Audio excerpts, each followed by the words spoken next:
नमस्कार दोस्तों, कैसे हैं आप लोग। आई होप आप लोग बहुत अच्छे होंगे, स्वस्थ होंगे, मस्त होंगे।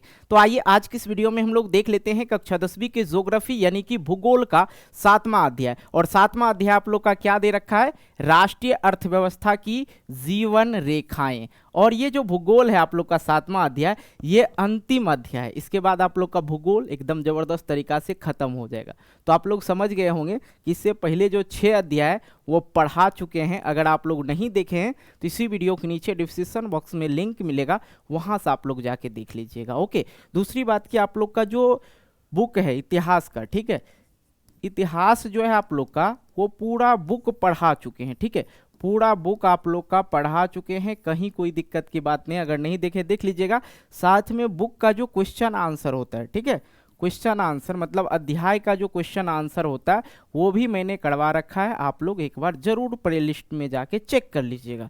कोई दिक्कत तो आज हम लोग भूगोल को एकदम जबरदस्त तरीका से खत्म करने वाले हैं 7वां अध्याय। और भैया देखो, वन शॉटेड जो भी वीडियो मैं आप लोग के लिए देता हूँ वो वन शॉट ही रहता है, पूरा अध्याय एक ही वीडियो में कंप्लीट।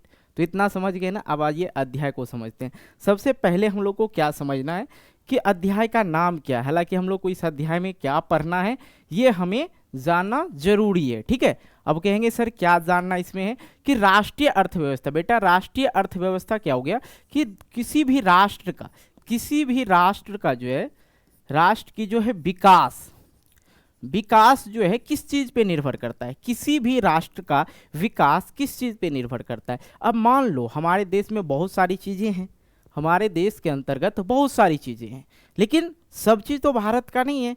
हम लोग दूसरे देश से भी लाते हैं, दूसरे देश में भी हम लोग बेचते हैं, है कि नहीं।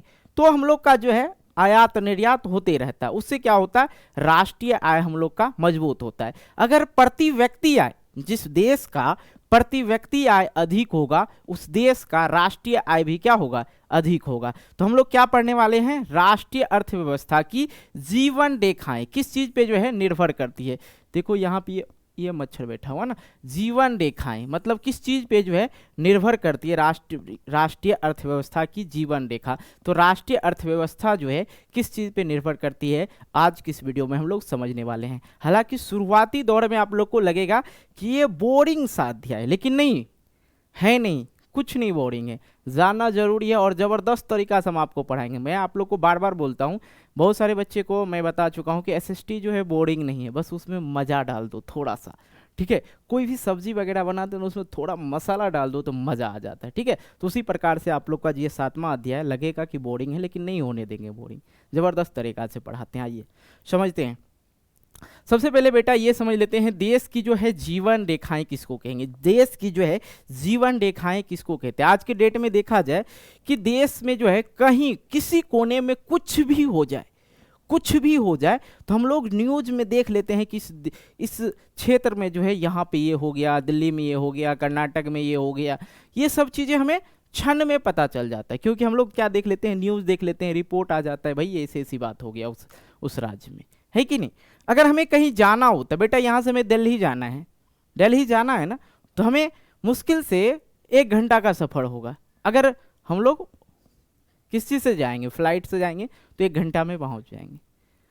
दूर से दूर की यात्रा जो हम लोग कम समय में कर लेते हैं आज के डेट में। लेकिन पहले के समय में क्या था, मेरे पास साधन नहीं था, हम लोग के पास साधन बिल्कुल नहीं था भाई। कहीं जाना पड़ता था तो मान लो पद यात्रा समझ रहे हो ना, पैदल ही जाना पड़ता था। तो इससे क्या हुआ, धीरे धीरे विकास हुआ, और विकास हुआ तो किस चीज़ में विकास हुआ, देखो परिवहन आया। परिवहन मतलब गाड़ी घोड़ा जो भी चीज़ें, संचार समाचार वगैरह जो भी चीज़ें हम लोग, रेडियो हो गया आपका, बहुत सारी चीज़, आधुनिक जमाना में बहुत सारी चीज़ संचार में आ गया है। आधुनिक संसाधन जो लोग को एक दूसरे के पास लाते हैं तथा राष्ट्रीय और अंतर्राष्ट्रीय व्यापार में भी क्या करते हैं, सहायता करते हैं। तो बेटा इससे क्या होता है, ध्यान देना कि किसी दूसरे देश में, मान लो भारत के अंतर्गत आलू का पैदावार ही नहीं हुआ, मतलब आलू जो है उत्पादित नहीं हुआ। अब भैया भारत में बिना आलू के तो रह नहीं पाएंगे, अरे रह लेंगे लेकिन सब्जी के लिए तो चाहिए ही ना। तो फिर होता क्या है, हम लोग दूसरे देश जहाँ पे आलू ज़्यादा उत्पादित हुआ उस देश से हम लोग ट्रांसपोर्ट करवा लेते हैं अपने भारत के अंतर्गत।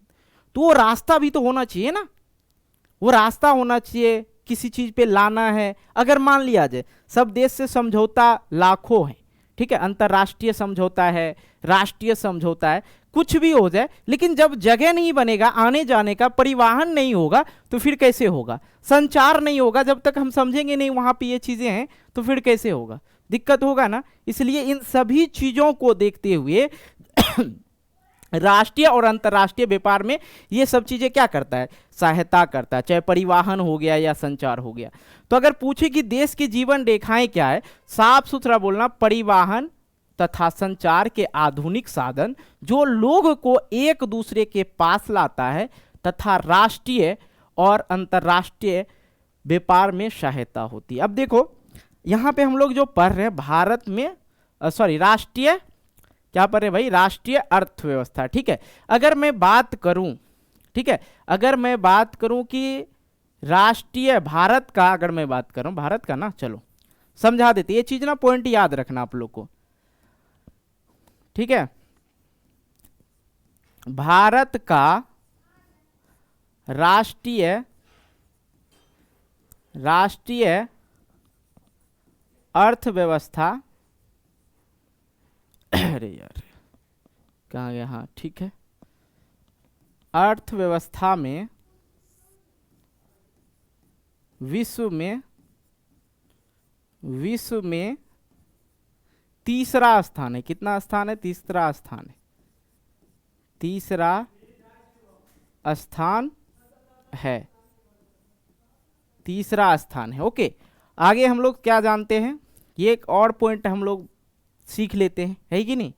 क्षेत्र के दिशा से, क्षेत्र के हिसाब से देखा जाए कि भारत का जो क्षेत्र है विश्व में कौन सा स्थान पे है। ठीक है, विश्व में अर्थव्यवस्था जो है, भारत का जो अर्थव्यवस्था है बहुत अच्छा है, भारत में बहुत ज़्यादा फैक्ट्री है, और देश भी जो विकसित देश है उसमें भी है, लेकिन भारत का स्थान कौन सा है, उसमें तीसरा स्थान है। ओके, ये चीज़ समझ में आ गया। अगर क्षेत्र की दृष्टि से देखा जाए, ठीक है, क्षेत्र के दृष्टि से भारत का क्षेत्र में जो है, भारत का जो है सातवां, ठीक है, सातवां स्थान है, भारत का जो है सातवां स्थान है। ठीक है, ये चीज़ समझ में आ गया। आगे आपको एक और चीज़ समझ लेना है कि अगर बात करें कि हम जनसंख्या में, भारत में अगर बात करें जनसंख्या की, तो भारत का जो जनसंख्या देखा जाए, भारत का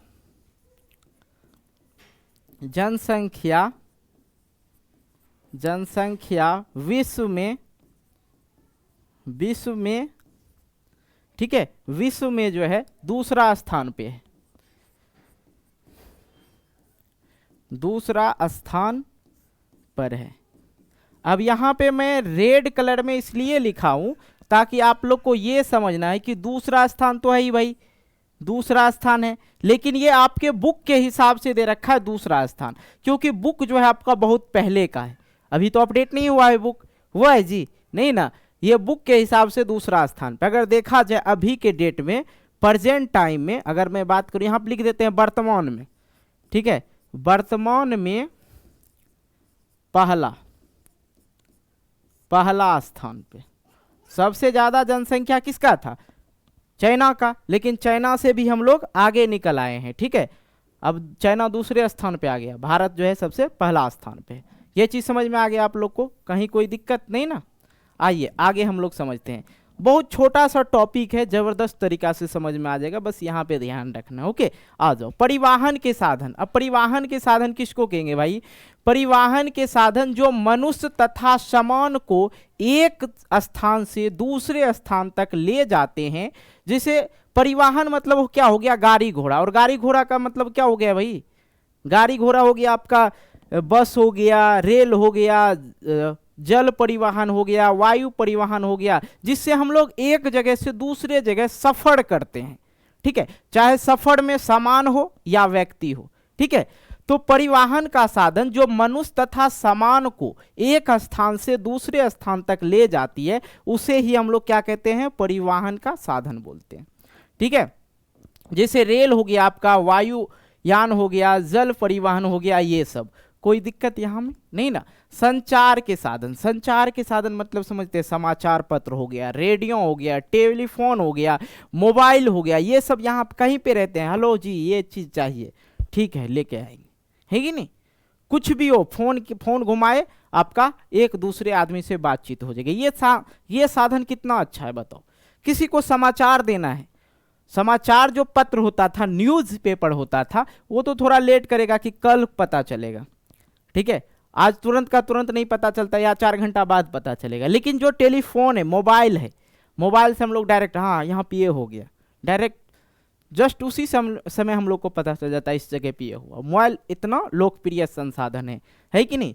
वे संसाधन जो सूचना, समाचार, संवाद को एक स्थान से दूसरे स्थान तक ले जाती है, जैसे समाचार पत्र हो गया, आपका रेडियो हो गया। अब तो रेडियो बहुत कम आदमी ही सुनते हैं, है कि नहीं, क्योंकि अब तो मोबाइल का जमाना हो गया, सारा कुछ मोबाइल में ही आ जाता है, ठीक है। टीवी हो गया, टीवी भी बहुत कम लोग देखते हैं, अब टीवी देखने वाला जमाना गया, टीवी जो है बहुत कम लोग देखते हैं। कहीं कहीं गांव वगैरह में जाइएगा, टीवी देखने वाला मिल जाए तो मिल जाए, लेकिन बहुत कम टीवी का उपयोग होता है। सारा का सारा, हर, अब घर में 4 बच्चा है तो चारों बच्चा के पास फोन है, टीवी कौन देखेगा।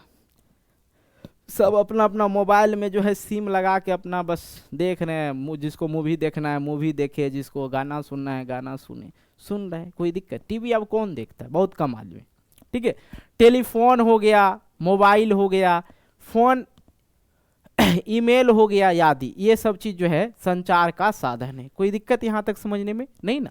अब देखो, संचार के साधन को 2 भाग में वर्गीकृत किया गया है। संचार का निजी संसाधन, ठीक है, निजी साधन, और जन संचार का साधन, ठीक है। संचार के साधन, संचार के निजी साधन हो गया और जन संचार के साधन हो गया। 2 तरह के संचार के साधन 2 प्रकार के होते हैं, संचार के निजी साधन और संचार जन संचार के साधन, 2 प्रकार के। अब इधर समझ लीजिए, इसमें जो है संचार का निजी साधन में जो है क्या आ जाता है, डाक सेवा आ जाता है, जिसमें चिट्ठी वगैरह लिख के भेजते हैं, है कि नहीं। जैसे नौकरी वोकरी होता है तो ज्वाइनिंग लेटर जो है उसी माध्यम से आता है। अब तो सारा कुछ नेट पे हो रहा है, इसमें अब ये जो डाक सेवा बचा है ना, एटीएम वगैरह के लिए बचा है, बैंक में जाइएगा ना, कहेगा डाक पे भेज देंगे, ठीक है। ज़्यादातर चीज़ें जो है डाक सेवा से आती है, लेकिन अब ज़्यादा से ज़्यादा क्या हो जाता है, ज़्यादा से ज़्यादा पता ही चल जाता है, ये चीज़ें हैं वो चीज़ें हैं, न्यूज़ वगैरह में भी दे देता है। पेपर वगैरह के लिए अब ठीक है, पेपर वगैरह आते रहता है इस चीज़ से, डाक सेवा से। टेलीफोन सेवा हो गया। तो संचार के साधन 2 प्रकार के होते हैं, संचार के निजी साधन और जन संचार के साधन। तो इसमें 2 टाइप हो जाता है, एक डाक सेवा हो जाता है, जिससे कागजित जो प्रक्रिया होता है, कागज जो होता है, कुछ भी जैसे एटीएम हो गया आपको लाना तो उसी थ्रू आ जाएगा, कागज कहीं भेजना है, खत लिख के भेजना, खत लिखने का तो समय ये खत्म हो गया, खत अब कौन लिखता है। तो टेलीफोन सेवा, 2 चीजें इसमें आ जाता है। अब इधर आते हैं संचार के साधन जो होता है, जन संचार के साधन। ये क्या होता है, इसमें आगे आपका रेडियो, दूरदर्शन टीवी को ही बोला जाता है ना, कंप्यूटर, समाचार पत्र, मैगजीन। तो ये देखो यहाँ पे जो है, यहाँ पे देखा जाए तो ये रेडियो का भी उपयोग नहीं होता है, दूरदर्शन का भी बहुत कम सम, कंप्यूटर ठीक ठाक चल रहा है, समाचार पत्र का भी कहानी खत्म हो गया। कौन दिन भर न्यूज़पेपर पढ़ने में बैठे, ठीक है। जो बुजुर्ग आदमी हैं जिनको आदत है अभी भी न्यूज़पेपर पढ़ने का, तो वो लोग पढ़ते हैं, बाकी नहीं। तो कंप्यूटर जो है, कंप्यूटर में आप लोग का आ जाता है, इंटरनेट आ जाएगा, टेलीकॉन्फ्रेंसिंग आ जाएगा, ईमेल आ जाएगा, ई कॉमर्स हो जाएगा, टेलीमेडिसिन हो जाएगा, ठीक है, टेलीमेडिसिन हो जाएगा। ये सब जो है कंप्यूटर में आ जाता है, इसी मोबाइल वगैरह सब आ जाता है। कोई दिक्कत जी यहाँ तक समझने में नहीं ना। तो याद आप लोग को रखना है, संचार के साधन जो है 2 प्रकार के होते हैं, संचार के निजी साधन और जन संचार के साधन, ठीक है। इसमें हो गया आपका संचार के निजी साधन में डाक सेवा और टेलीफोन सेवा। जन संचार के साधन में हो गया रेडियो, दूरदर्शन, कंप्यूटर, समाचार पत्र, मैगजीन, इंटरनेट, टेलीकॉन्फ्रेंसिंग और ईमेल, ई कॉमर्स और टेलीमेडिसिन, ये सब हो गया, ठीक है। आइए आगे हम लोग समझते हैं। परिवहन का साधन जो होता है, परिवहन के जो साधन होता है, जैसे स्थल की बात करें थल थल सेना, वायु सेना, जल सेना, तीन चीज सुने हैं ना, थल सेना, वायु सेना, जल सेना। तो उसी प्रकार से इसमें होता है थल, जल, वायु, तीन प्रकार के। अगर परिवहन के साधन में अगर पूछा जाए तो याद रखना है स्थल हो गया, ठीक है। थल, इसको स्थल बोला जाता है, थल सेना, जल सेना, वायु सेना। थल, थल भी बोल सकते हैं, स्थल भी बोल सकते हैं। स्थल का मतलब हो गया जमीन, ठीक है, क्या हो गया, जमीन। स्थल का मतलब क्या हो गया, जमीन या धरती, वैसा साधन जो जमीन और या धरती पे जो चलती है, ठीक है। जैसे सड़क परिवहन हो गया, सड़क परिवहन, सड़क जो है गांव में होता है, कहाँ होता है, गांव को, गांव या कस्बा, ठीक है, कस्बे को जोड़ता है। समझ में आ रहा है ये चीजें, ठीक है। रेल परिवहन, ये रेल परिवहन हो गया, पाइपलाइन हो गया, ये सब जो है स्थल में हो जाता है। आगे इसके बारे में हम लोग समझेंगे, टेंशन नहीं लेना आप लोग को। और जल में क्या, जल साधन में क्या क्या हो जाएगा, आंतरिक जल परिवहन। आंतरिक जल मतलब जल के अंदर, जल के अंदर वाला, ठीक है, जल के अंदर में भी जहाज वगैरह चलता है, ठीक है। और एक होता है समुद्री परिवहन, समुद्री परिवहन मतलब समुद्री जहाज, ठीक है, समुद्री जहाज, ठीक है, ये हो गया। वायु, वायु में क्या हो जाएगा भाई, जो हवा में उड़ता है वायु में, ठीक है। घरेलू विमान सेवा, सार्वजनिक प्राधिकरण, निजी विमान सेवा, अंतर्राष्ट्रीय विमान सेवा, इन सभी चीजों के बारे में हम लोग आगे डिस्कस करेंगे, कोई दिक्कत की बात नहीं ना। घरेलू क्या होता है, सार्वजनिक क्या होता है, निजी विमान सेवा क्या होता है, अंतर्राष्ट्रीय विमान सेवा क्या होता है, इन सभी चीजों के बारे में हम लोग आगे चर्चा करेंगे। आइए सबसे हम लोग पहले देख लेते हैं, क्या बोले मैंने आप लोग को पहले कि इसके बारे में भी पढ़ाएंगे, सड़क परिवहन में, जल परिवहन, पाइपलाइन, सभी चीजों के बारे में पढ़ाएंगे, इसलिए टेंशन मत लीजिए। आइए यहां से हम लोग समझते हैं, भारत विश्व के सर्वाधिक सड़क जाल वाला देशों में से एक है। यहाँ सड़क जाल लगभग जो है 56 लाख किलोमीटर में है। भारत एक ऐसा देश है जहाँ पे ज़्यादातर क्या है, सड़क है। क्या है, सड़क है, क्योंकि भारत ही ऐसा एक देश है जहाँ पे गांव लाखों कोस दूर जो है बसा हुआ है। ऐसा ऐसा गांव है जो शहर से लगभग 100 किलोमीटर, 200 किलोमीटर जो है दूर बसा हुआ है, क्योंकि यहाँ पे ज़्यादातर गांव है। गांव इसलिए है क्योंकि गांव में ही किसानी वगैरह होता है, कृषि होता है, और भारत जो है कृषि प्रधान देश है, इसलिए। ओके, तो भारत में सड़क परिवहन रेल परिवहन से पहले प्रारंभ हुआ। रेल परिवहन से जो है पहले सड़क परिवहन शुरू हुआ था। क्या हुआ था, सड़क परिवहन शुरू हुआ था, याद रखना। भारत में सड़क परिवहन रेल परिवहन से पहले आरंभ हुआ था, इसलिए सड़क परिवहन को महत्वपूर्ण माना जाता है, ठीक है। और सड़क परिवहन जो होता है, सड़क बनाने की प्रक्रिया जो होती है, पहाड़ पे भी बनाया जा सकता है, पहाड़ पे भी सड़क बनाया जाता है, लेकिन रेल परिवहन बनाने में उसमें दिक्कत है, ठीक है, लेकिन सड़क बन सकता है। सड़क में छोटा मोटा गाड़ी चलता है, गाड़ियाँ जो होती है, ठीक है, वो चलती है, और लोग वगैरह चलते हैं ज़्यादा से ज़्यादा, ठीक है। निर्माण तथा व्यवस्था में सड़क परिवहन रेल परिवहन की अपेक्षा अधिक सुविधाजनक है। अगर बात किया जाए निर्माण तथा व्यवस्था में, सड़क परिवहन जो है रेल परिवहन के अपेक्षा अधिक सुविधाजनक है। ओके, निर्माण जल्दी से हो जाता है सड़क का, लेकिन रेल में टाइम लगता है। भारत में जो है सड़क का प्रकार जो है क्या क्या है ये समझ लेते हैं। भारत में सड़कों का सक्षमता के आधार पर इन्हें निम्न 6 वर्गों में वर्गीकृत किया गया है। एक देखो यहाँ पे सड़क की ही पहचान है, यहाँ पे सब जो है क्या है, भारत में सड़कों के सक्षमता के आधार पर इन्हें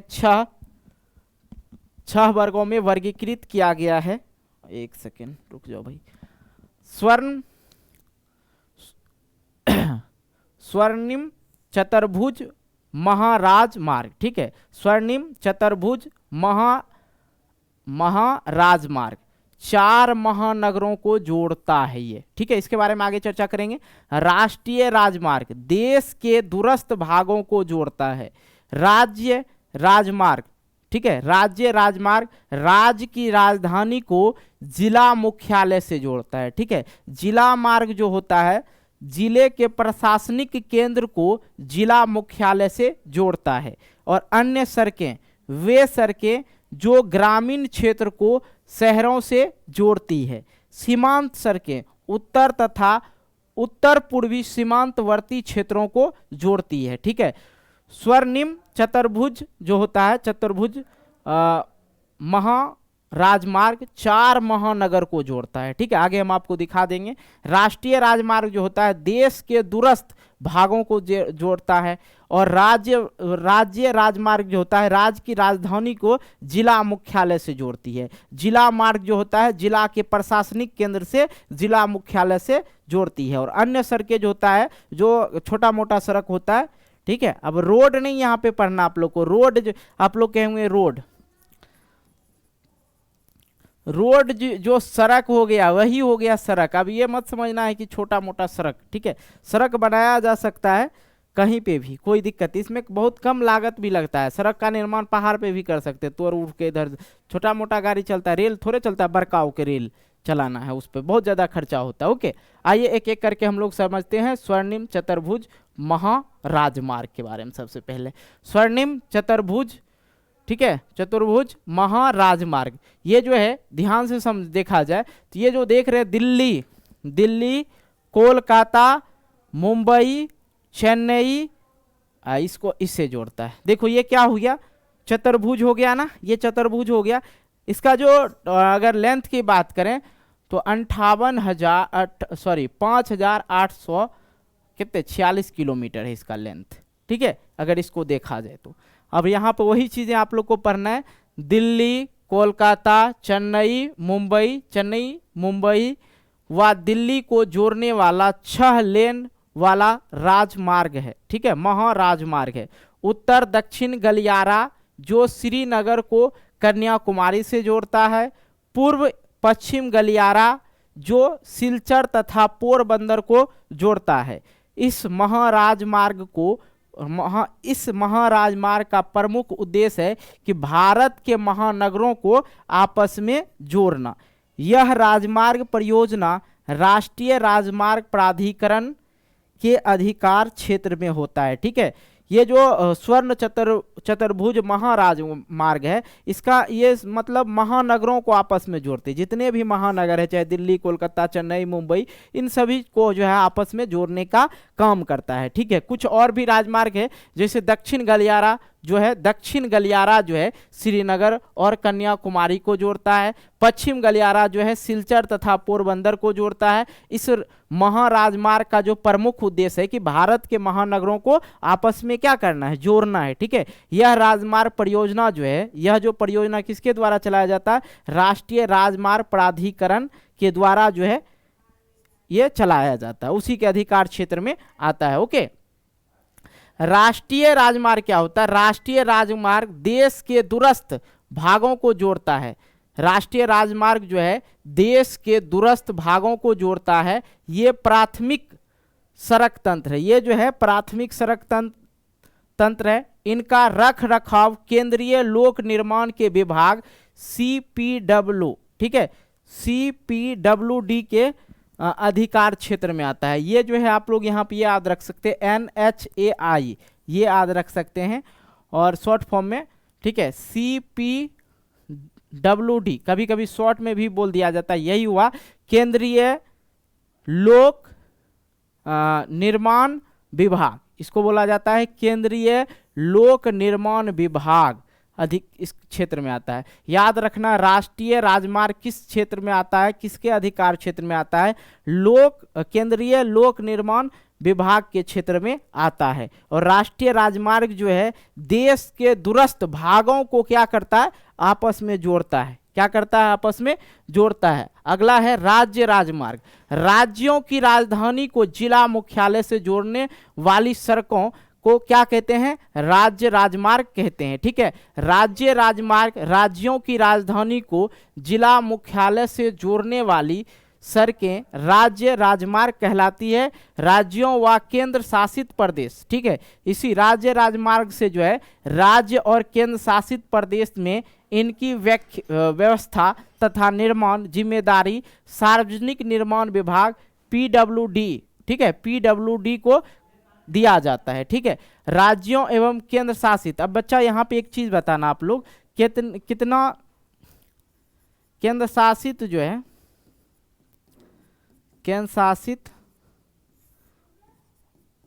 प्रदेश, केंद्र शासित प्रदेश जो है कितना है।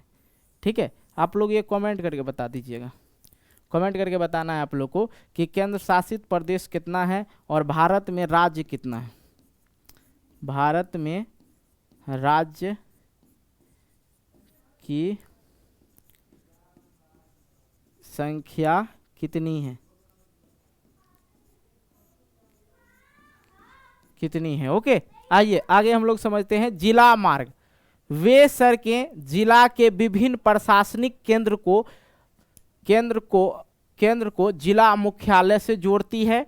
इन सड़कों का उत्तरदायित्व जिला परिषद का होता है। समझिए यहाँ पे, ठीक है, ये सड़क जो है जिला के विभिन्न, देख प्रशासनिक क्षेत्र जो होता है, थाना उना जो होता है, थाना हो गया, एसपी आवास हो गया, डीएम आवास हो गया, इन सभी आवासों को जो है आपस में जोड़ने का कार्य करता है, ताकि कहीं पे कुछ हो तो वहां पे पहुंचा जा सके जल्दी से।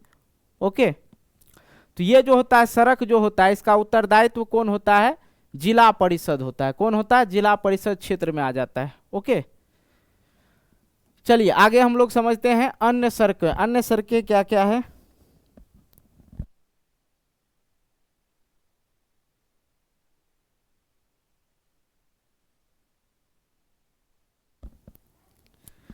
हेलो, चलिए अन्य सड़कें अब हम लोग पढ़ लेते हैं। ये सड़कें ग्रामीण को शहरों को जोड़ती है, ग्रामीण क्षेत्र को जो है शहरों को आपस में जोड़ती है। ठीक है, तो वैसे क्षेत्र देखते होंगे जो जिला से आपके सीधे सीधे करते हुए कहाँ आ जाता है, आपके गांव आ जाता है। तो अन्य सड़कों, वही सड़कों को कहेंगे जो ये सड़कें जो है शहर को आपस में जोड़ती है। शहर और गांव को जो है आपस में जोड़ने वाली सड़क को क्या बोला जाता है, ग्रामीण सड़क बोला जाता है, या अन्य सड़क कह सकते हैं। ये जो होता है कभी कभी देखिएगा मुख्यमंत्री योजना के थ्रू बन जाता है, कभी कभी प्रधानमंत्री योजना के थ्रू बन जाता है। तो याद रखिएगा मुख्यमंत्री योजना के थ्रू जो बनता है, जो भी रोड है वो छोटा रोड बनता है। ठीक है, ज्यादा बड़ा रोड नहीं बनता है। पीसीसी वगैरह वाला रोड बन जाता है वो बहुत छोटा होता है, लेकिन प्रधानमंत्री वाला बनता है थोड़ा 1 किलोमीटर 1.5 किलोमीटर का जो है वो रोड बनता है। प्रधानमंत्री ग्रामीण सड़क परियोजना के तहत इन सड़कों के विकास को विशेष प्रोत्साहन मिला है। ओके,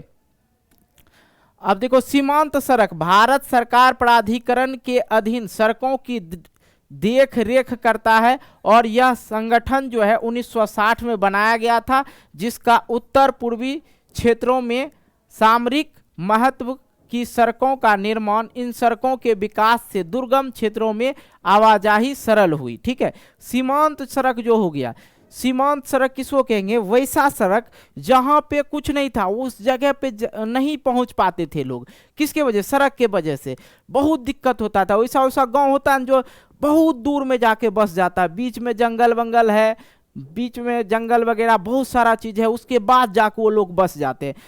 तो वहां पे कैसे पहुंचा जाए, वहां पे जो सड़क बनती है सीमांत सड़क बनती है। जो ये जो सड़क का निर्माण होता है, इन सड़कों के विकास से दुर्गम जो क्षेत्र होते हैं जहाँ पे कुछ सुविधा वगैरह नहीं, दुर्गम क्षेत्रों को आवाजाही सरल हुई है। ये कब शुरू हुआ था, 1960 में हुआ था। भारत सरकार के प्राधिकरण के अधीन सड़कों का रेख देख किया जाता है। ओके, बात समझ में आया। तो आप लोग को याद क्या क्या रखना है यहाँ पे हम लोग समझेंगे। सबसे पहले स्वर्ण चतुर्भुज महाराजमार्ग जो है किस किस को आपस में जोड़ते हैं, याद रखना। मैप वहां पे दे दिए, दिल्ली हो गए, कोलकाता हो गए, चेन्नई हो गया और मुंबई हो गया, इनको आपस में जोड़ती है। और उत्तर दक्षिण गलियारा जो है श्रीनगर और कन्याकुमारी को जोड़ता है। और पूर्व पश्चिम गलियारा जो है सिलचर तथा पोरबंदर को जोड़ता है। पोरबंदर, महात्मा गांधी का जन्म कहाँ हुआ था, याद कीजिए जल्दी से, पोरबंदर से याद हो जाएगा आप लोग को। इस महाराजमार्ग का प्रमुख उद्देश्य है कि भारत के महानगर को जो है आपस में जोड़ना है। क्या करना है, आपस में जोड़ना है। यह राजमार्ग परियोजना राष्ट्रीय राजमार्ग प्राधिकरण NHAI के अधिकार क्षेत्र में है। ओके, राष्ट्रीय राजमार्ग जो होता है, राष्ट्रीय राजमार्ग देश के दूरस्थ भागों को जो है आपस में जोड़ने का कार्य करता है। और इसका जो रख रखाव होता है, मतलब किसके अंतर्गत ये आता है, तो केंद्रीय लोक निर्माण विभाग के अंतर्गत आता है। और राज्य राजमार्ग जो होता है, राज्यों की राजधानियों को जिला मुख्यालय से जोड़ने का कार्य करता है, मतलब जोड़ा जाता है, सीधी बात समझो तो। ठीक है, अब इसमें जो है कौन सा विभाग होता है, इसमें जो है इसका निर्माण वगैरह के लिए कौन सा विभाग काम करता है, तो इसमें जो है सार्वजनिक निर्माण विभाग होता है, सार्वजनिक निर्माण विभाग इसमें कार्य करता है। ठीक है, और जिला मार्ग में जो होता है, जिला ये सड़क जिला के विभिन्न प्रशासनिक केंद्र को जिला मुख्यालय से जोड़ती है। इन सड़कों का उत्तरदायित्व जो होता है कौन होता है, जिला परिषद। अन्य सड़क के बारे में बता ही दिया आप लोग को, और सीमांत सड़क भी बता दिए। आइए आगे हम लोग समझते हैं, सड़क परिवहन रेल परिवहन से अधिक महत्वपूर्ण होने का कारण क्या है। सड़क परिवहन जो जिसके बारे में हम लोग ने पढ़ा पहले। ठीक है, सड़क जो है गांव से गांव कहीं से कहीं पहुंच गया है। सड़क का निर्माण हो गया, रोड का निर्माण भैया हो गया, पहाड़ तोड़ के बना दिया, पहाड़ पर से रोड बना दिया गया है कि नहीं। बहुत ऐसे जाइएगा, नेपाल में भी कुछ ऐसे जगह हैं, वहां पे जाइएगा तो एकदम पहाड़ के जस्ट किनारे से जो है गुजरा है सड़क, रोड बना है। लेकिन रेल में खतरा है, रेल जो होता है बहुत बड़ा होता है, छोटा सा तो होता नहीं, 1-1 किलोमीटर हाफ किलोमीटर का रेल होता है, तो वो थोड़ा सा दिक्कत होता है। और सबसे पहले सड़क परियोजना को जो है, परिवहन को जो है लाया गया, उसके बाद जो है रेल परिवहन आया। समझिए, सड़क परिवहन रेल परिवहन से पहले प्रारंभ किया गया था। निर्माण जो होता है सड़क का निर्माण जो होता है सरल होता है, ज़्यादा इसमें पैसा भी नहीं लगता है और कहीं पे भी बना सकते हैं। निर्माण व्यवस्था सुविधाजनक है, हमें घरों तक पहुंचाती है सड़क, लेकिन ट्रेन गाड़ी कम सम होता है जो आपके गांव से निकलेगा, जहां उनका रास्ता होगा वहीं से निकलती है।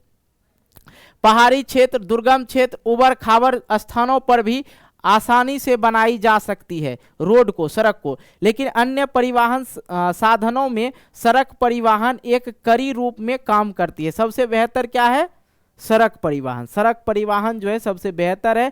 बहुत दुर्गम क्षेत्रों को जो है आपस में जोड़ती है, गांव को आपस में जोड़ने का काम करता है, महानगर को आपस में जोड़ने का काम करता है। जिस क्षेत्र में नहीं पहुंच सकते थे, लोग नहीं पहुंच पाते थे, वहां तक आज रोड पहुंच गया है, तो लोग को आसान हुआ, गाड़ी घोड़ा हर चीज से वहां पे जा सकते हैं, कहीं कोई दिक्कत नहीं होगा। तो और याद रखना, रेल परिवहन, रेल से पहले कौन सा आया, सड़क परिवहन तैयार किया गया, और यह सबसे सही भी होता है। ओके, आइए, सड़क परिवहन किन किन समस्याओं से जूझ रही है, मतलब सड़क परिवहन जो है, अब भैया इसमें प्रॉब्लम क्या क्या क्रिएट हो रहा है। ठीक है, सड़क परिवहन में जो है समस्या क्या क्या है समझिए। लगभग आधी सड़कें कच्ची है, जो वर्षा ऋतु में काम के योग्य नहीं रहता। बहुत सारे जगह पे देखिएगा ना, पैसा उठा लेते हैं, ठेकेदार जो होते हैं पैसा उठा लिए, और रोड बनाने उस समय जो है उसमें जो है क्वालिटी अच्छा नहीं देता है, कंक्रीट वगैरह का जो क्वालिटी होता है सही से नहीं करता है, सही से वहाँ पे खुदाई नहीं करता, मजबूत रोड जो है नहीं निर्माण करता। तो होता है कि आधा से ज़्यादा जो सड़क है भारत के अंतर्गत, वो आधा से अधिक सड़क जो है कच्ची है, और कच्ची रहने के बावजूद क्या होता है, वर्षा होता है, भारत में वर्षा होता है, और ये क्या होता है, टूट जाता है धीरे धीरे। आइए, अब क्या होगा, सड़क तो टूट गया, तो यातायात और यात्रियों की संख्या का अनुपात सड़कें अपर्याप्त हो जाएगा, रास्ता चलने लायक नहीं होगा, लोग उस देके सफर नहीं करेगा। बढ़ते हुए वाहनों के कारण भारत के अंतर्गत बहुत सारा गाड़ी आ गया, गाड़ी घोड़ा जो है बहुत सारा आ गया है, तो इसके कारण सड़कें तंग व भीड़ भरी है। ठीक है, सड़क पे देखिएगा बहुत ज़्यादा ट्रैफिक वगैरह लग जाता है, सड़क पे जो है क्या लग जाता है, ट्रैफिक लग जाता है। किसके वजह से ट्रैफिक लगता है, गाड़ी घोड़ा अधिक हो गया है। ठीक है, गाड़ी जो हो गया बहुत ज़्यादा हो गया, जिसके वजह से सड़क पे क्या लग जाता है, जाम लग जाता है, भीड़ लग जाता है।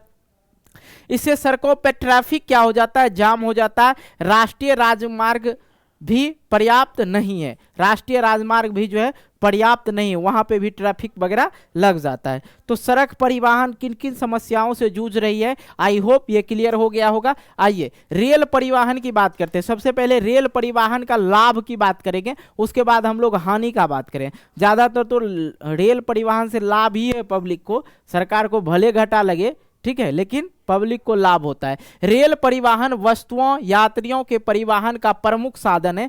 बहुत दूर अगर लंबा सफ़र करना है तो आप रेल का सफ़र कर सकते हैं। और रेल परिवहन से अगर आप जाते हैं कहीं पे, सबसे पहले तो पैसा कम लगेगा, ठीक है, और अपने साथ सामान वगैरह भी लेके जा सकते हैं। भारी से भारी सामान को आप एक राज्य से दूसरे राज्य ले जा सकते हैं, कहीं कोई दिक्कत नहीं होगा, ठीक है। रेल परिवहन अनेक कार्यों में सहायक है, जैसे व्यापार करना है, घूमना है, तीर्थ यात्रा जाना है, लंबी दूरी तक सामान का परिवहन आदि, ये सब चीज में जो है रेल परिवहन सबसे बेस्ट है।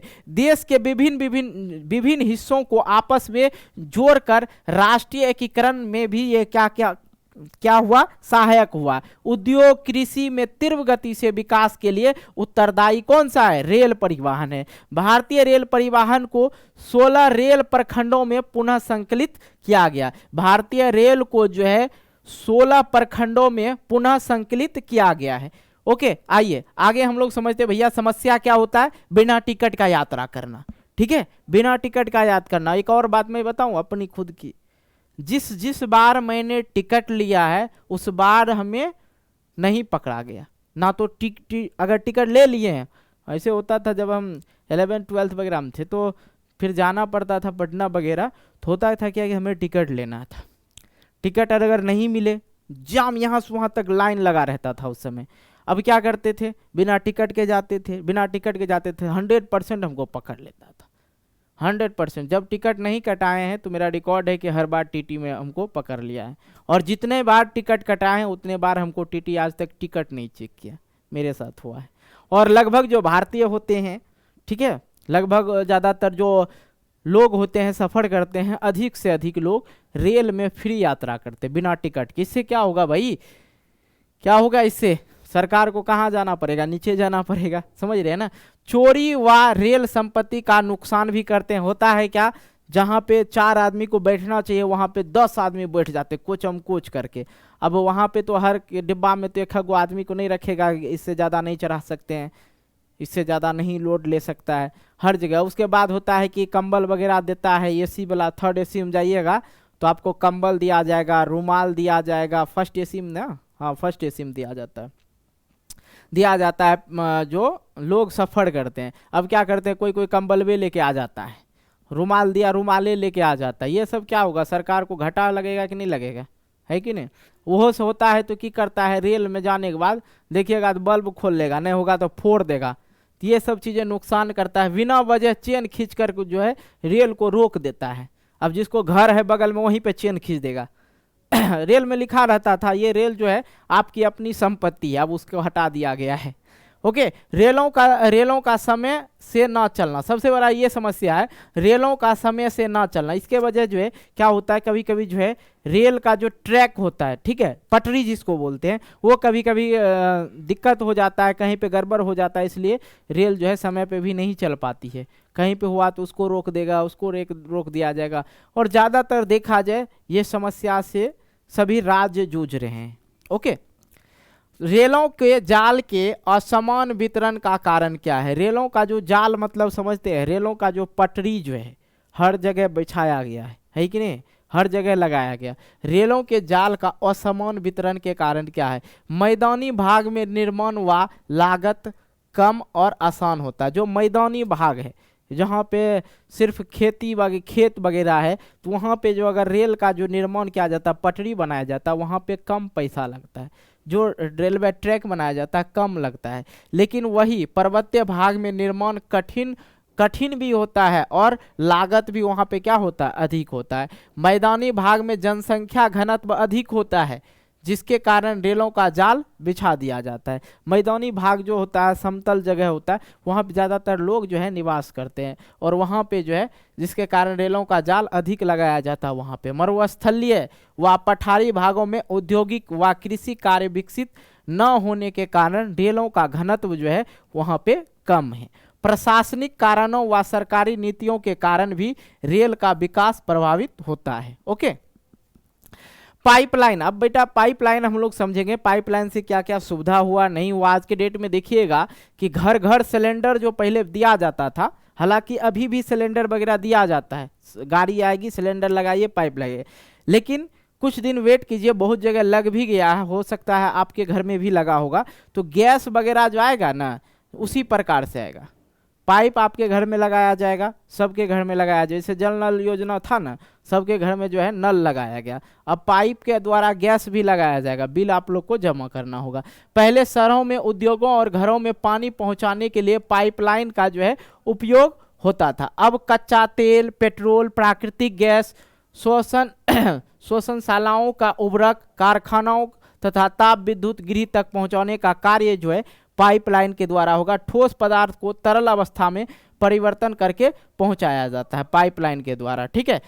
महत्वपूर्ण पाइपलाइन का जो जाल है असम से कानपुर है, असम से जो है कानपुर है, और गुजरात से जालंधर तक है, और गुजरात के हजीरा से विजयपुर होते हुए जगदीशपुर तक है। ये सब जो है महत्वपूर्ण पाइपलाइन है, एक राज्य को जो है दूसरे राज्य से जोड़ा गया है, ताकि वहाँ पे जो चीज़ें मैंने पहले आप लोग को बताया कि गैस सिलेंडर हो गया, पानी हो गया, इन सभी चीज़ों को किस माध्यम से पहुंचाया जाता है, पाइपलाइन से ही पहुंचाया जाता है।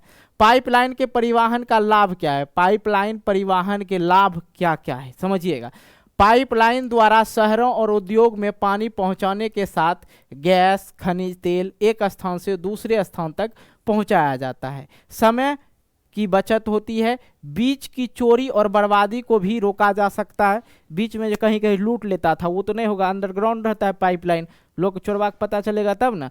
पाइपलाइन बिछाने की लागत अधिक है, परंतु इसके चलाने का लागत जो है बहुत कम है। एक बार पाइपलाइन आपके घर तक पहुंच गया तो उसके बाद वहां से गैस खोला, आराम से आपके पास पहुंचते रहेगा, कोई दिक्कत हुआ नहीं। बार बार उसको सफ़र करने का ज़रूरत नहीं होगा, बार बार आपको पहुंचाने का ज़रूरत नहीं होगा, ठीक है। पाइपलाइन बिछाने का लागत अधिक होता है, परंतु इसके चलाने का जो है लागत कम होता है। पाइपलाइन द्वारा परिवहन शीघ्र, सुरक्षित और असमान हो जाता है, ठीक है। रेलों पर बढ़ते दबाव को कम किया जा सकता है इससे, ठीक है।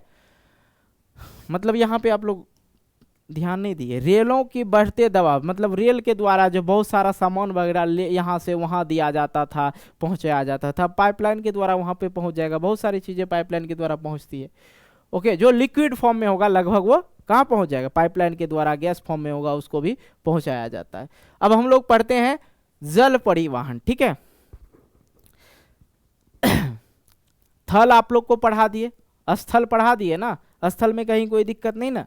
अब हम लोग समझेंगे जल परिवहन। जल परिवहन जो जल में चलता है, ठीक है, जल में एक राज्य से, एक देश से दूसरे देश तक। जो नेवी वगैरह में जॉब वगैरह कीजिएगा ना, तो आप लोग को जो है भारत से जो है कुछ सामान लेके दूसरे देश में जाना होगा, दूसरे देश से जो लेके भारत में आना होता है, वो नेवी ये होता है, करता है, ठीक है। तो जल परिवहन सबसे सस्ता परिवहन का साधन है। सबसे पहले तो ये सस्ता हो जाता है, और स्थूल व भारी सामान को ले जाने में भी सहायक होता है।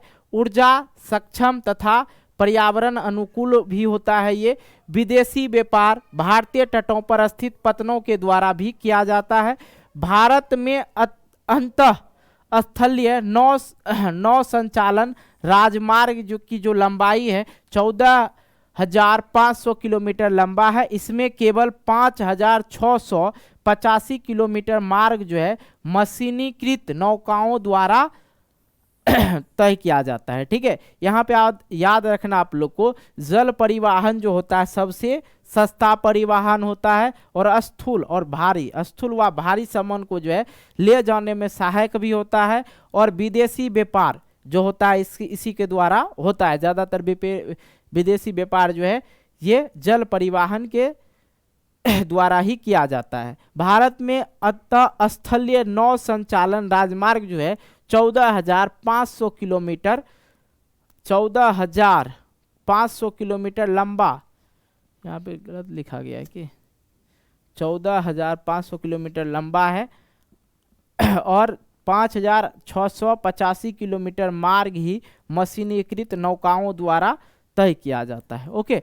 आइए आगे हम लोग समझते हैं भारत में राष्ट्रीय जलमार्ग। निम्न जलमार्गों को भारत सरकार द्वारा राष्ट्रीय जलमार्ग जो है घोषित किया गया है।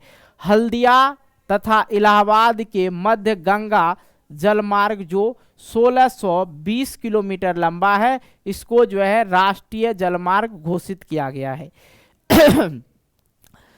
सदिया और धुबरी धुबरी के मध्य 891 किलोमीटर लंबा ब्रह्मपुत्रा नदी का जो जलमार्ग है उसे भी राष्ट्रीय जलमार्ग घोषित किया गया।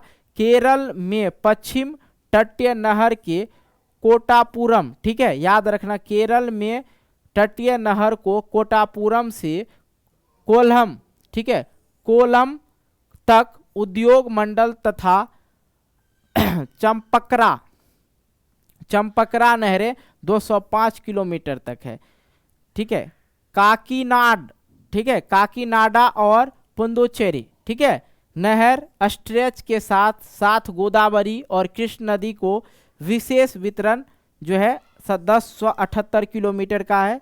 मताई नदी, महानदी के डेल्टा चैनल, ब्रह्मणी नदी और पूर्व तटीय नहरों के साथ ब्राह्मणी नदी का विशेष विस्तार है जो 588 किलोमीटर है, ठीक है।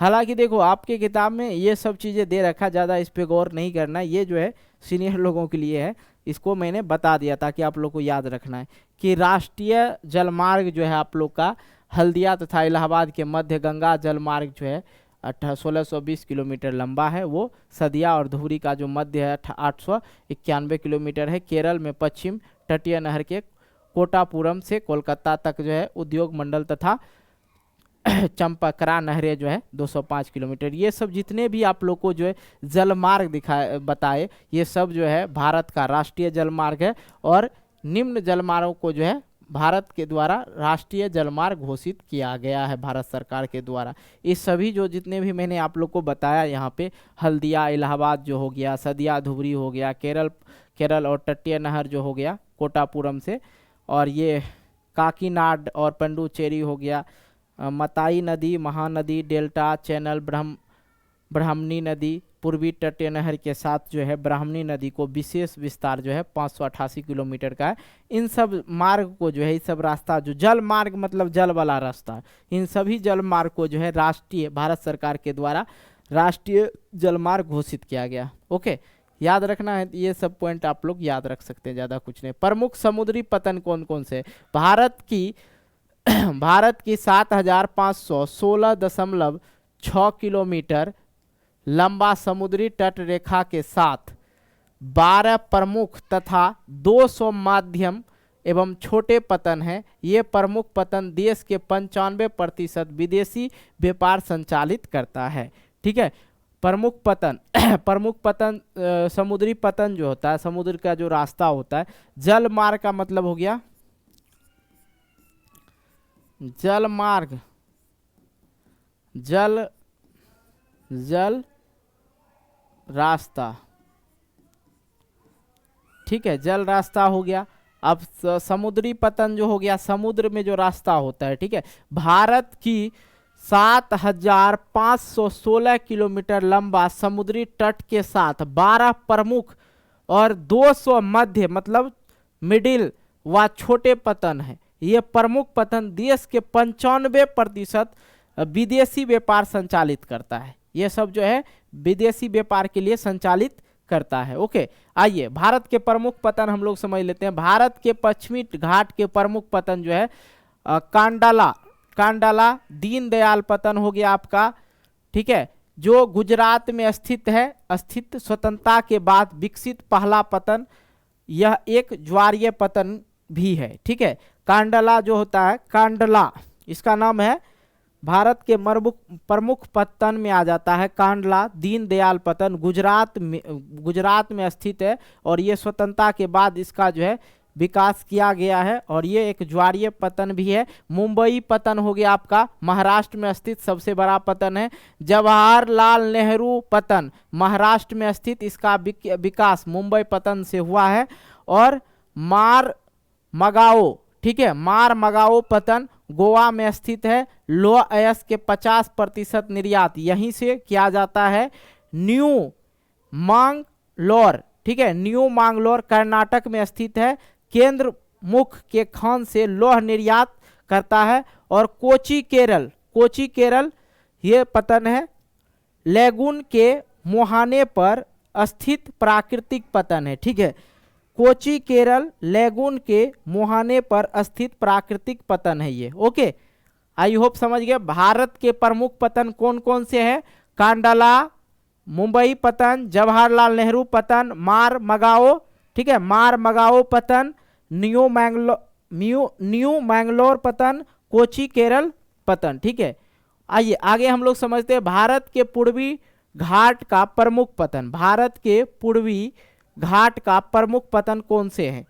तो तूतीकोरन पतन, चेन्नई पतन, विशाखापट्टनम पतन, पारादीप पतन, कोलकाता पतन, हल्दिया पतन, ये सब है। ठीक है, याद रखना भारत के पूर्वी घाट का जो है प्रमुख पतन कौन कौन से है?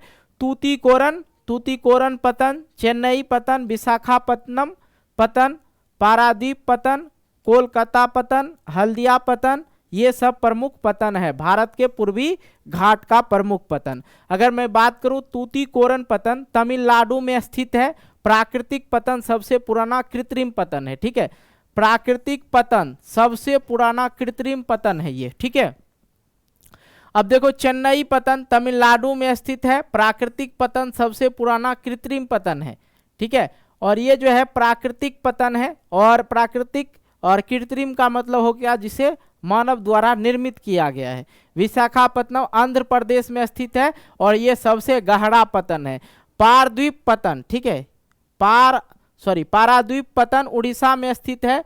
लोह अयस्क का निर्यात के लिए ये काम कर रहा है, मतलब इस पे जो है लोह अयस्क का आयात निर्यात होते रहता है।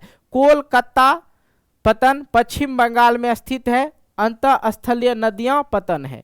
हल्दिया पतन पश्चिम बंगाल में स्थित है। कलकत्ता पर बढ़ते दबाव को कम करने के लिए इसे हल्दिया पतन बनाया गया। ओके, आई होप ये समझ में आया आप लोग को। आइए वायु परिवहन समझ लेते हैं। वायु परिवहन जहाज, हेलीकॉप्टर जो समझते हैं ना, ये एरोप्लेन समझते हैं ना, इसमें इसको अब हम लोग समझेंगे, ज़्यादा कुछ नहीं है। ओके, हाँ,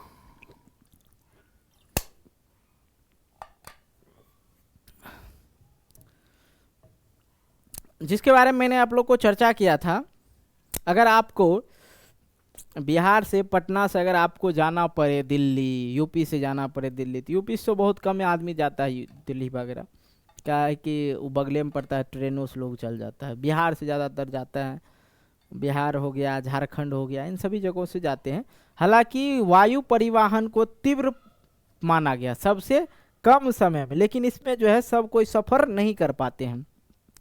तीव्रतम, आरामदायक, प्रतिष्ठित परिवहन के साधन है। ठीक है, देखो तीव्रत मतलब सबसे अधिक तेज परिवहन में रखा गया, ये आरामदायक भी होता है, कंफर्ट भी होता है, और प्रतिष्ठित परिवहन के साधन में रखा गया।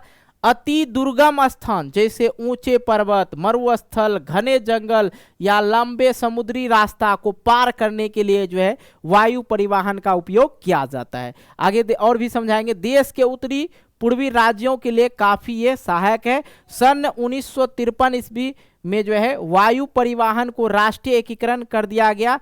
एयर इंडिया अंतर्राष्ट्रीय वायु सेवाएं, जबकि इंडिया एयरलाइंस घरेलू वायु सेवाएं प्रदान करती है। प्राकृतिक आपदाओं के समय राहत पहुंचाने के लिए भी ये कहीं ना कहीं क्या है, अच्छा है।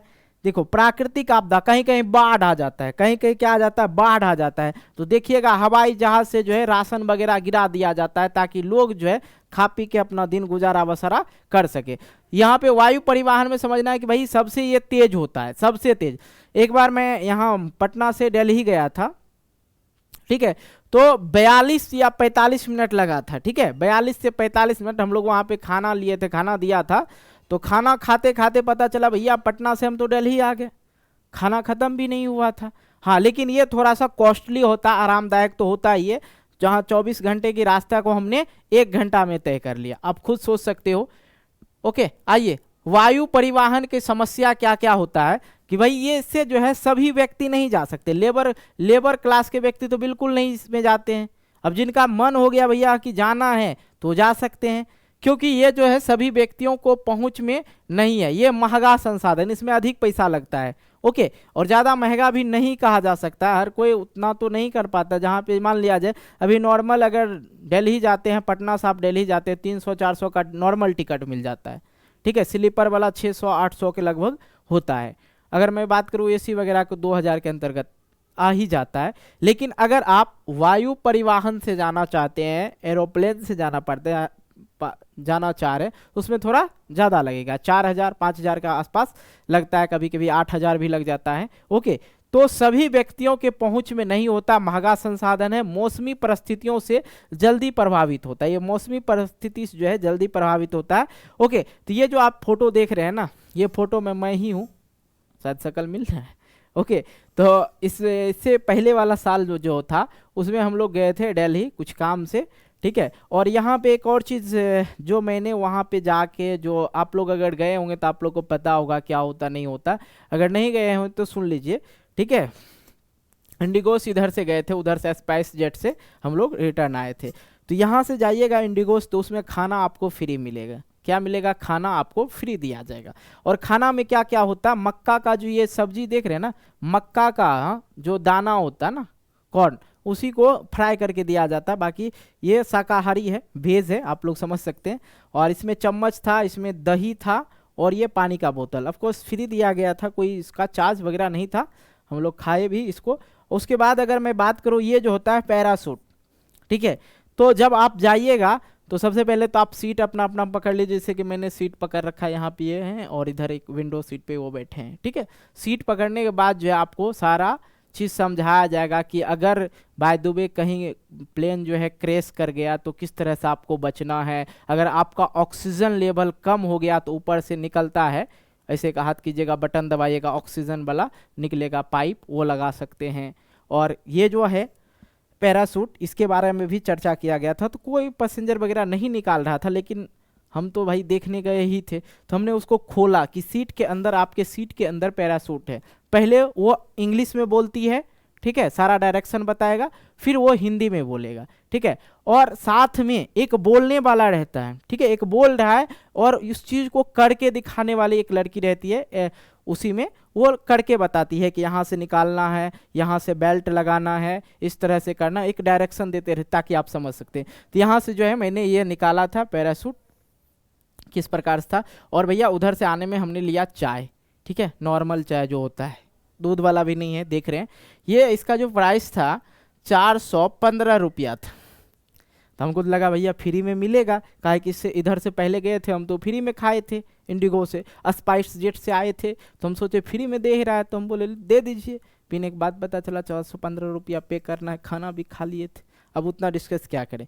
तो हर कोई जो है इसे वो नहीं अफोर्ड नहीं कर पाते हैं, हर कोई नहीं जा सकते हैं, महंगा साधन माना जाता है इसको।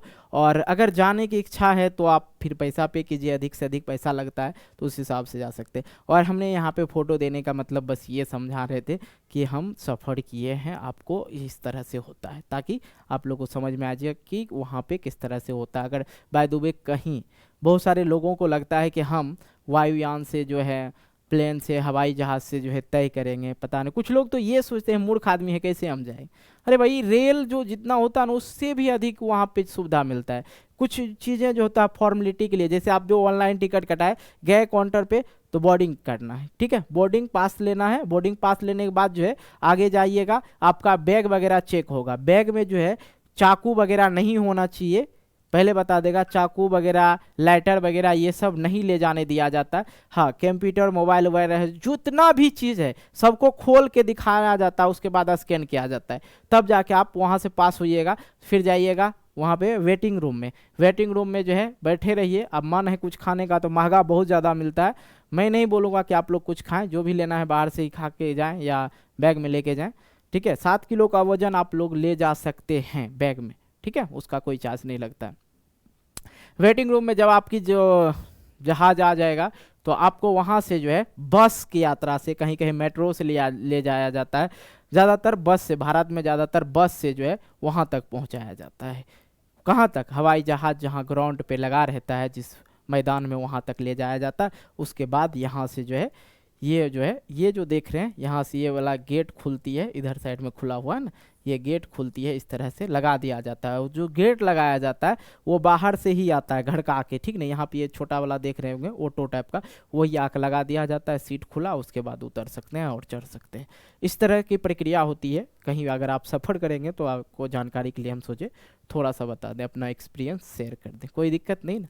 ओके, आ जाओ मिलते हैं आगे। अच्छा, मिलते कहाँ, अभी तो ख़त्म नहीं। वायु परिवहन का जो समस्या है कि भाई सभी व्यक्तियों के पहुँच में नहीं होता है, और इसके लिए कहीं ना कहीं देखिए, आपको अगर वायु परिवहन से सफ़र करना है तो आपको क्या करना होगा, उसके लिए हवाई अड्डा जाना होगा। हवाई अड्डा जहाँ पे हवाई जहाज़ आता है, ठीक है, हम अपने भाषा में बता रहे हैं, ठीक है। एयरपोर्ट पे जाना होगा, एयरपोर्ट पे जाइए, वहाँ से आप वो करवा सकते हैं, उसके बाद ही जा सकते हैं। तो हर किसी के पहुंच में नहीं होता, किसी व्यक्ति को नॉलेज नहीं होता है उन हिसाब से, तो देख लेता है आदमी, अपने अपने हिसाब से करता है। ओके, ये सभी व्यक्ति के पहुंच में नहीं, पैसा अधिक लगता है जो नॉर्मल सी बात है। लेकिन 24 घंटा का सफ़र हमने कितने दिन में किया, 45 मिनट में। ओके, यही सुविधा हुआ कि हम लोग उसी दिन रिटर्न भी दूसरे दिन आ सकते हैं। वायु परिवहन का जो है महत्व क्या है, ये आरामदायक साधन है। हाँ, दूसरी बात देखो, उसमें आरामदायक साधन के से हमें याद आया, अगर आपका गलती से सर दर्द करने लगा तो उतना ज़बरदस्त ये एयर में जो रहता है, हवाई जहाज़ के अंदर जो रहती है एयर होस्टेस, उसको कह दीजिएगा मेरा सर दर्द कर रहा है, तो पहले तो आपको मेडिसिन देगी कि सर दर्द काहे कर रहा है, मेडिसिन देगी, और उससे भी आपको रिलैक्स नहीं मिलता है तो बाल का मसाज करेगी इसे करके, ठीक है। सुविधा जो जब तक आप प्लेन के अंदर है आपके लिए वो हमेशा तट पे रहेगी, कुछ नहीं होने देगा आपको, चाहे जो हो जाए, ठीक है। बाकी जैसे प्लेन से बाहर निकले कौन है, कोई मतलब नहीं रखता वो लोग, ठीक है। पैसा अधिक लगता है लेकिन सुविधा भी होता है, सभी साधनों के मुकाबला सबसे तेज है, दुर्गम स्थानों के लिए भी उपयुक्त है। हेलीकॉप्टर वगैरह जो है कहीं पे उतार सकते हैं, कहीं कोई दिक्कत बात नहीं है, कहीं पे भी जा सकते हैं, समुद्री क्षेत्र को भी पार कर सकते हैं, कम समय में दूसरे स्थान पे पहुंचा देती है। बॉर्डर पर सेना को रख रखाव में भोजन सामग्री हेतु महत्वपूर्ण है। ये जो है, जो सेना वगैरह है बॉर्डर पे लड़ रहे हैं, उस बॉर्डर पे जो है सबसे पहले खाना वगैरह जरूरी होता है, उसको पहुंचाने के लिए ये सबसे ज़्यादा महत्वपूर्ण है। ओके, आइए आगे हम लोग समझते हैं भारत के प्रमुख हवाई अड्डा कौन कौन से हैं। झांसी अमृतसर पंजाब में है। इंदिरा गांधी अंतर्राष्ट्रीय, इसी पे हम लोग लैंड किए थे, ठीक है, इंदिरा गांधी अंतर्राष्ट्रीय हवाई अड्डा। छत्रपति शिवाजी मुंबई में है। मीनमक्कम चेन्नई में है। नेताजी सुभाष चंद्र ये कोलकाता में है। राजीव गांधी हैदराबाद में है। ओके, कोई दिक्कत नहीं, याद रखना आप लोग को। संचार सेवा अब हम लोग समझ लेते हैं। ओके, अब हम लोग समझेंगे क्या संचार सेवा। भारत में television, radio, press, film, telephone आदि द्वारा निजी दूरसंचार और जन संचार की सुविधा जो है क्या है, उपलब्ध है। निजी संचार, बेटा अब हम आपको समझाते हैं निजी संचार, जो जिसके बारे में मैंने बताया था यहाँ पे, ठीक है। मैंने बोला था ना आप लोग को, एक एक पॉइंट को जो है हम लोग नहीं छोड़ने वाले हैं, एकदम पूरी तरह से हम लोग पढ़ने वाले हैं। रिमोट ले लेते हैं ताकि आपको वहाँ तक जल्दी हम पहुँचा सके। आइए, चलिए, यहाँ पे थे ना हम लोग, यहाँ पे बात किए थे ये डाक सेवा, टेलीफोन सेवा, ठीक है। इन सभी अब संचार के साधन हम लोग पढ़ रहे हैं, इन सभी चीज़ों के बारे में पढ़ेंगे। ओके, आ जाओ, एक एक करके बताएंगे। कुछ बच्चे को शुरुआत में लगा होगा कि सर छोड़ देंगे, नहीं छोड़ने वाले, हम सारा चीज़ पढ़ाएंगे, टेंशन नहीं लेना। ओके, आइए, यहाँ पे हम लोग थे। कार्ड व लिफाफा बंद चिट्ठी पहली श्रेणी को डाक समझी जाती है। द्वितीय श्रेणी की डाक सेवा में रजिस्टर, पैकिंग, किताबें, अखबारें तथा मैगजीन शामिल होता है। कार्ड और लिफाफा जो होता है, कार्ड और लिफाफा जो होता है, बंद चिट्ठी जो होता है, उसको पहली श्रेणी का डाक समझी जाती है। और द्वितीय श्रेणी डाक सेवा में जैसे रजिस्टर, पैकिंग हो गया, किताबें, अखबारें, मैगजीन, ये सब शामिल होता है द्वितीय श्रेणी में। बड़े शहरों व नगरों में डाक संचार शीघ्रता हेतु हाल ही 6 डाक मार्ग बनाया गया। बड़े शहरों और नगरों में डाक संचार शीघ्रता मतलब सरल करने के लिए जो है हाल में 6 डाक सेवा बनाया गया है। दूर संचार क्षेत्र में भारत एशिया महाद्वीप में जो है अग्रणी है। दूर संचार क्षेत्र की अगर बात करें, सबसे पहले पहुंचाने वाला भारत जो है सबसे आगे है पूरे एशिया में, ठीक है। सबसे बड़ा महाद्वीप एशिया महाद्वीप। ओके, जन संचार की बात करते हैं। लगभग 100 से अधिक भारतीय भाषाओं में समाचार पत्र जो है छपती है। मनोरंजन के साथ बहुत से राष्ट्रीय कार्यक्रम व नीतियों के विषय में जानकारी दिया जाता है। भारत व विदेशी फिल्मों को प्रमाणित करने का अधिकार केंद्रीय फिल्म प्रमाण बोर्ड करता है। केंद्रीय फिल्म प्रमाणन बोर्ड करती है। ठीक है, भारत व विदेशी फिल्मों को प्रमाणित मतलब सही है या नहीं है, उसके लिए केंद्रीय फिल्म प्रमाणित करेगा, भाई सही है या गलत है, तब जाके सेंसर बोर्ड जिसको बोला जाता है। ठीक है, अवकाशवाणी राष्ट्रीय, क्षेत्रीय तथा स्थानीय भाषाओं में देश के विभिन्न भागों के लिए विविध कार्यक्रम प्रसारित करता है। ओके, जनसंचार के साधनों से होने वाली लाभ। जनसंचार से क्या लाभ होगा? जनसंचार से लाभ क्या होगा? स्वास्थ्य मनोरंजन करता है, स्वास्थ्य मनोरंजन करता है। कोई भी चीज़ें, अब बैठे बैठे मन नहीं लग रहा है तो गाना सुन रहे, ये सब उसी चीज़ में आ जाता है।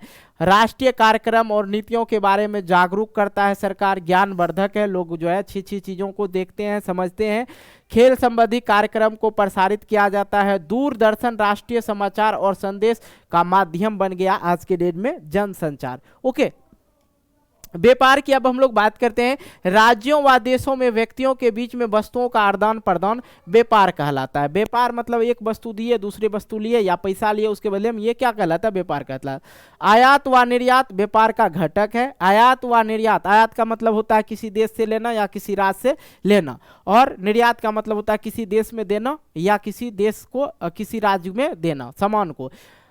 आयात व निर्यात का अंतर ही देश के व्यापार संतुलन को निर्धारित करता है। ओके, अंतर्राष्ट्रीय व्यापार, दो या दो से अधिक देशों के बीच वस्तुओं का आदान प्रदान अंतर्राष्ट्रीय व्यापार कहलाता है। देश के 95% व्यापार समुद्री मार्गों से होता है। आज के डेट में भी जो है देश का 95% जो व्यापार होता है समुद्री मार्ग से होता है। मैंने आप लोग को हिस्ट्री में पढ़ाया था ना कि ब्रिटेन और फ्रांस के जो लोग थे, ब्रिटेन के जो लोग थे हमारे देश में बहुत बड़ा समंदर पार करके आया था। ओके, उसी प्रकार ज़्यादातर अभी भी देखा जाए तो दो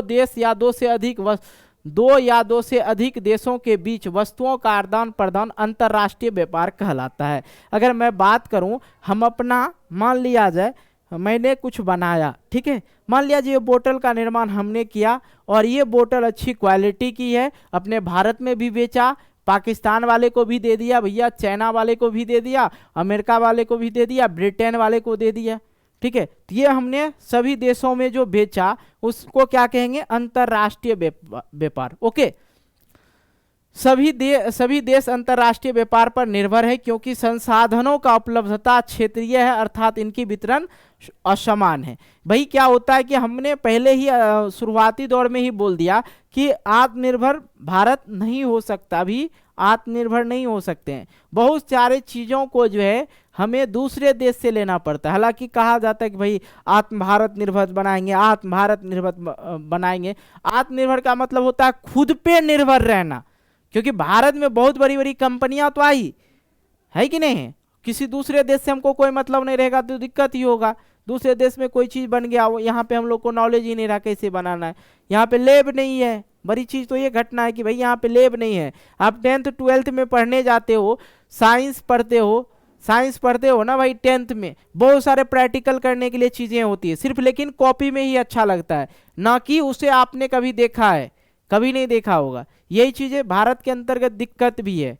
ठीक है, हालांकि जो सरकार होते हैं ना बड़ी बड़ी बातें जरूर फेंकते हैं लेकिन काम नहीं करते हैं, सबको पता है। किताब में ही हम लोग पढ़ते हैं भैया ये मिलाएंगे तो ये होगा, ये मिलाएंगे तो ये होगा, हाइड्रोजन प्लस ऑक्सीजन करेंगे तो जल का कभी किए हो? नहीं किए हो। लैब का पता ही नहीं है, लैब है ही नहीं, कहाँ से होगा?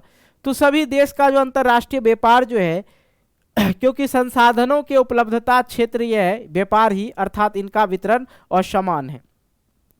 आइए आगे हम लोग समझते हैं व्यापार। जो व्यक्ति उत्पाद को परिवहन द्वारा उपभोक्ताओं तक पहुंचाते हैं उन्हें ही क्या कहते हैं? व्यापार कहते हैं। व्यापार संतुलन, अब ये समझ लीजिए किसी देश के आयात मूल्य और निर्यात मूल्य का अंतर व्यापार संतुलन कहलाता है। किसी देश का आयात मतलब किसी देश से जो सामान आया तथा निर्यात दे मतलब दूसरे देश को जो दिया गया, उसके जो अंतर व्यापार जो होता है, अंतर व्यापार, उसे ही संतुलन कहते हैं। क्या कहते हैं? अंतर व्यापार संतुलन कहा जाता है आयात निर्यात को। ठीक है। असंतुलित व्यापार, निर्यात की अपेक्षा अधिक आयात असंतुलित व्यापार कहलाता है। मतलब निर्यात का मतलब हो गया किसी देश में भेजना लेकिन वहां से नहीं लाना, ये क्या हो जाएगा? असंतुलित व्यापार हो जाएगा। ओके, अब हम लोग समझते हैं अंतरराष्ट्रीय व्यापार व स्थानीय व्यापार में अंतर क्या है।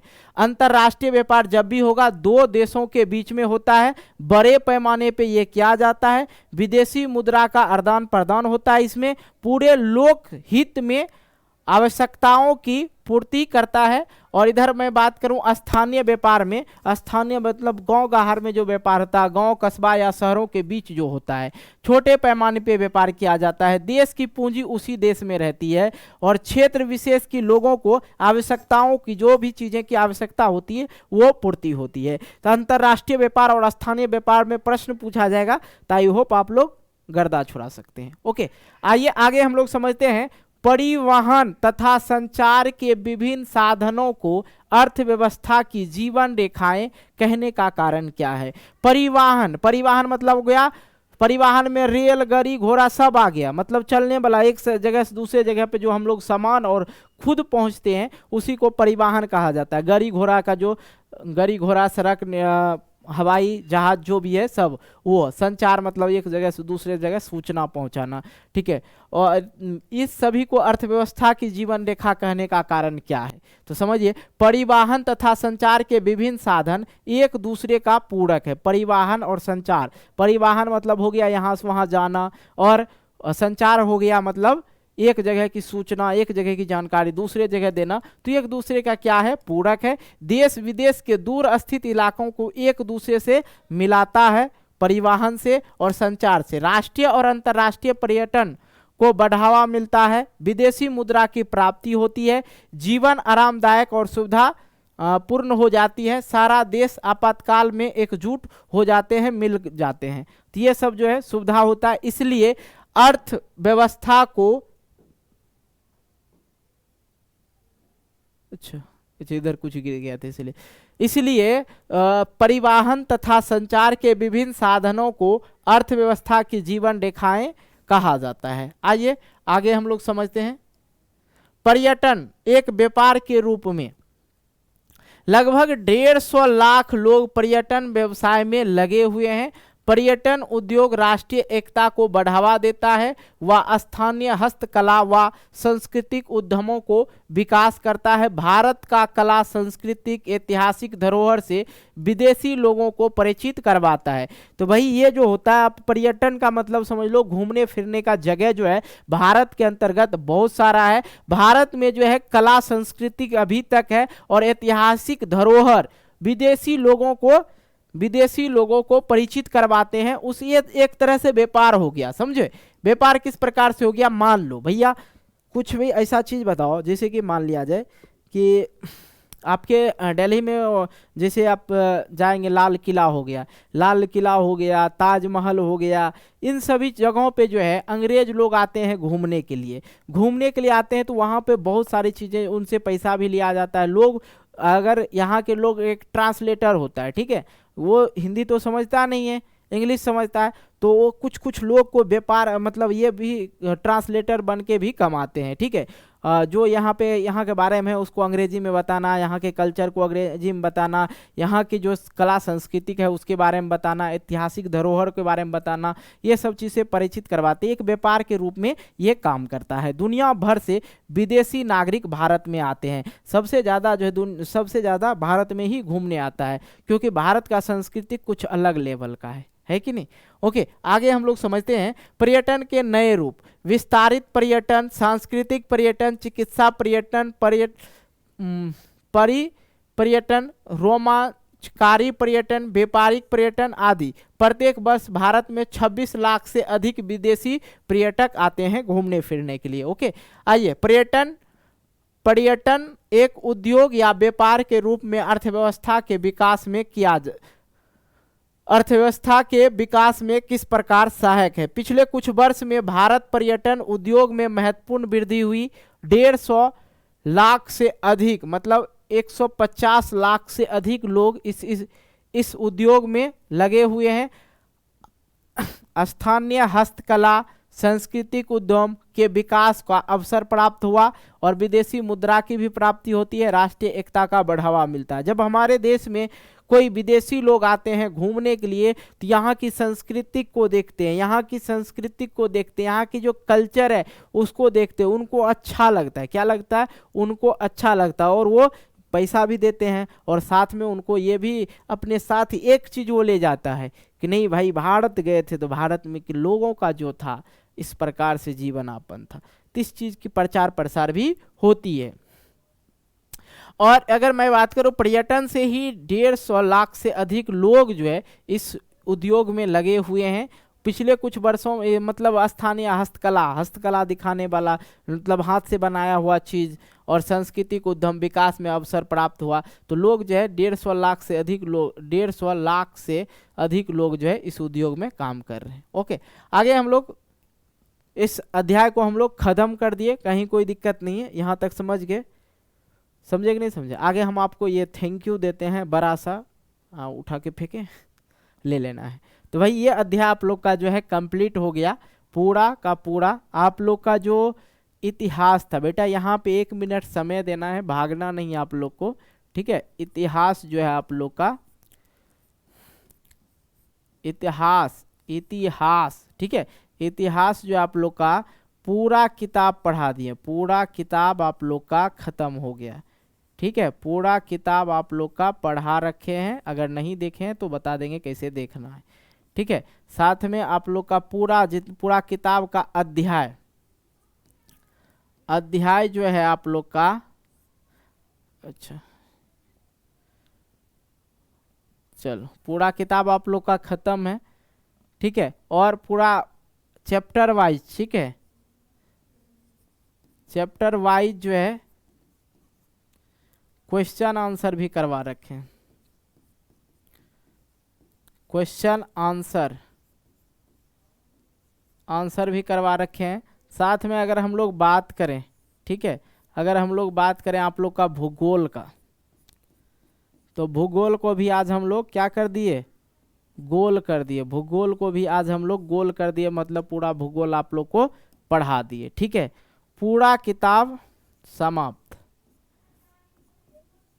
पूरा किताब समाप्त हो गया।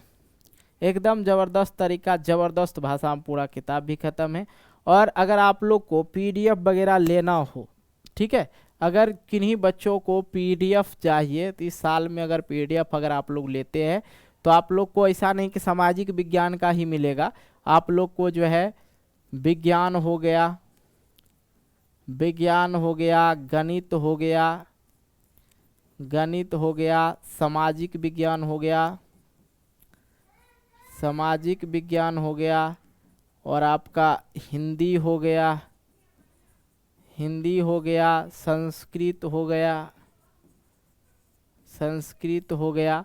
इन सभी विषयों का जो है आप लोग को पीडीएफ अगर लेना है, ठीक है, और साथ में वीडियो भी आप लोग को दिया जाएगा, पीडीएफ विथ वीडियो, ठीक है, पीडीएफ विथ वीडियो। तो इस सभी का जो है इस साल जो है 299 रुपया प्राइस रखा गया है और ये मेरे ख्याल से बहुत ही कम है। अगर आप लोग लेना चाहें तो ले सकते हैं। बाकी आपका विज्ञान हो गया, गणित हो गया, पंकज सर पढ़ा रहे, सामाजिक विज्ञान और संस्कृत मैं ही पढ़ा रहा हूँ, ये 3 विषय वही देखते हैं। ओके, कोई दिक्कत नहीं है। तो यहाँ पे आप लोग को जो है एक नंबर देते हैं 85 81 80 29, ठीक है? इस नंबर पे आप लोग को व्हाट्सअप करना है और बोलना है मुझे सर पंकज स्टडी सेंटर का कोर्स परचेज करना है, तो यहाँ से आप लोग परचेज कर सकते हैं। तो बोलो सियावर रामचंद्र की जय। पूरा अध्याय कंप्लीट।